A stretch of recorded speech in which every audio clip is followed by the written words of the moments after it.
Betty Kitchener is the CEO of Mental Health First Aid Australia, a program which she co-founded with her husband, Professor Tony Jorm, and which is now in 21 countries. Betty's received numerous awards for her mental health work, including an Order of Australia medal. I'm Betty Kitchener, the CEO of Mental Health First Aid Australia, which is a small charity that promotes mental health training for members of the public. So it's learning things that you don't learn in the regular first aid course, how to help someone who may be developing a mental health problem, how to help someone who's in mental health crisis. It's not at the level of a mental health practitioner, it's the first aid, it's the very early intervention. So with some funding from Australian Rotary Health, we were able to really get as much evidence as possible to inform our curriculum, because there wasn't much research out there on what is the appropriate first aid for members of the public like you and I to help someone who's developing a mental health problem. Certainly people can study for many, many years to become a clinical psychologist, a psychiatrist, a mental health nurse, etc. But this is a 12-hour course.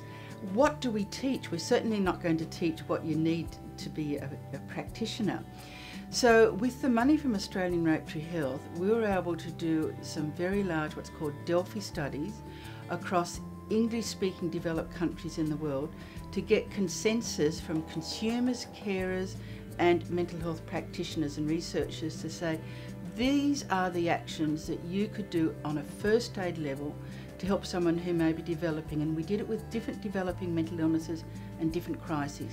And so we really came up with international guidelines with the funding from Australian Rotary Health to be able to say, yes, this is what you need to do. And because it was so evidence-based, it's now been adopted by over 21 countries. And without that evidence base that the Australian Rotary Health funding allowed us to do, the program would not have been as successful or as effective. There's not a lot of money in the mental health area.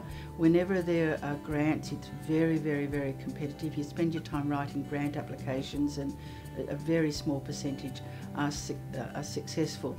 So us to have been able to get that funding from Australian Rotary Health allowed us to do this research, to develop these guidelines. We now have over 220,000 adults in Australia have attended a mental health first aid course, so hopefully they now have less stigmatising attitudes towards mental illness. They talk about it like it's any other illness. They help co-workers, they help people in the family, they help neighbours.